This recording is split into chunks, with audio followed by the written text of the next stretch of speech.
ബി.ജെ.പിയുടെ സ്ഥാനാർത്ഥി നിർണയത്തിൽ പ്രതിഷേധിച്ച് കേന്ദ്ര മുൻ ആരോഗ്യമന്ത്രി ഹർഷവർദ്ധൻ പാർട്ടി വിട്ടു. ഇനി പാർട്ടി പ്രവർത്തനമില്ലെന്നും തൻ്റെ പഴയ ജോലിയായ ഡോക്ടർ പണിയിലേക്ക് മടങ്ങുന്നുവെന്നുമാണ് അദ്ദേഹത്തിൻ്റെ പ്രഖ്യാപനം. ലോക്സഭാ തെരഞ്ഞെടുപ്പിൽ സീറ്റ് നിഷേധിക്കപ്പെട്ടതിന് പിന്നാലെ രാഷ്ട്രീയം വിടുന്നുവെന്ന പ്രഖ്യാപനവുമായി ഇങ്ങനെ മുതിർന്ന ബി.ജെ.പി നേതാക്കൾ തയ്യാറായി വരുന്നത് പാർട്ടിയെ വല്ലാതെ പ്രതിസന്ധിയിലാക്കുകയാണ്. കാരണം ബി.ജെ.പിയിൽ ഇത് പതിവില്ലാത്ത ഒരു കാര്യമാണ്. മുൻ കേന്ദ്ര ആരോഗ്യമന്ത്രിയായ ഹർഷവർദ്ധൻ സമൂഹമാധ്യമങ്ങളിലൂടെയാണ് രാഷ്ട്രീയം മതിയാക്കുന്നതായി പ്രഖ്യാപിച്ചത്. ഇത് രാജ്യമെല്ലാം ചർച്ച ചെയ്യുകയാണ്.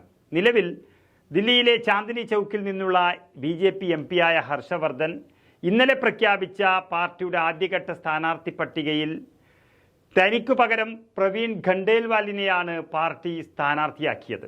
ഇതോടെ ഹർഷവർദ്ധൻ ബി.ജെ.പി രാഷ്ട്രീയം ഉപേക്ഷിക്കുന്നു എന്ന് പ്രഖ്യാപിക്കുകയായിരുന്നു. കോവിഡ് വ്യാപന കാലത്ത് കേന്ദ്ര ആരോഗ്യമന്ത്രിയായിരുന്ന ഇദ്ദേഹം ലോകത്ത് തന്നെ ചർച്ച ചെയ്യപ്പെട്ട ഒരു ആരോഗ്യമന്ത്രിയായിരുന്നു. അക്കാലത്ത് ബി.ജെ.പിയുടെ ഒരു മുഖമായിരുന്നുവെങ്കിലും പിന്നീട് മന്ത്രിസ്ഥാനം അദ്ദേഹത്തിന് നഷ്ടമായി.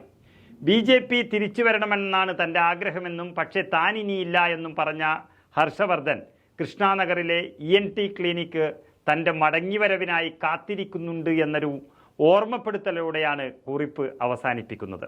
5 തവണ ദില്ലി നിയമസഭയിലേക്കും 2 തവണ ലോകസഭയിലേക്കും ജയിച്ച ഹർഷവർദ്ധൻ തൻ്റെ 30 വർഷത്തോളം നീണ്ട തെരഞ്ഞെടുപ്പ് കരിയറിന് തിരശീലയിടുന്നത് പാർട്ടി തന്നെ അവഗണിച്ചു എന്ന വേദനയോടെ തന്നെയാണ്.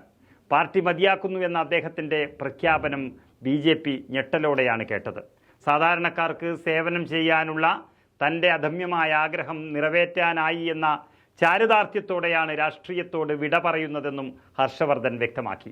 ഇന്നലെയാണ് ബി.ജെ.പിയുടെ ആദ്യഘട്ട സ്ഥാനാർത്ഥി പ്രഖ്യാപനം വന്നത്. 24 മണിക്കൂർ തികയുന്നതിന് മുൻപ് തന്നെ അനവധി നേതാക്കൾ പാർട്ടി ബന്ധം ഉപേക്ഷിക്കുന്നു. ദില്ലിയിൽ തന്നെ ഹർഷവർദ്ധന് പുറമെ മറ്റൊരു എം.പിയായ ഗൗതം ഗംഭീറും പാർട്ടി പ്രവർത്തനം ഉപേക്ഷിച്ചിരിക്കുന്നു. അതുപോലെ ജാർഖണ്ഡിൽ നിന്നുള്ള ജയന്ത് സിംഗും പ്രവർത്തനം മതിയാക്കിയെന്ന് നേതൃത്വത്തെ അറിയിച്ചു. അതുപോലെ സ്ഥാനാർത്ഥി പട്ടികയിൽ ഇടം നേടിയ ബംഗാളിലെ അസൻസോളിൽ നിന്നുള്ള ബി.ജെ.പി സ്ഥാനാർത്ഥി പവൻ സിംഗും സ്ഥാനാർത്ഥിയാവാൻ ഞാനില്ലെന്നും തനിക്കത് വേണ്ടെന്നും വച്ച് പിന്മാറിയിരിക്കുകയാണ്. ശരിക്കും പറഞ്ഞാൽ സ്ഥാനാർത്ഥി നിർണയത്തോടെ പല നേതാക്കളും പാർട്ടി ബന്ധം ഉപേക്ഷിക്കുന്ന ഇതുവരെ കാണാത്തൊരു രീതി ബി.ജെ.പിയിൽ കൊണ്ടുവരികയാണ്. ഏതായാലും ബി.ജെ.പിയിൽ തുടക്കം ശുഭകരമല്ല എന്നുള്ളതിൻ്റെ സൂചനയാണ് ഉത്തരേന്ത്യയിൽ നിന്നും വരുന്നത്.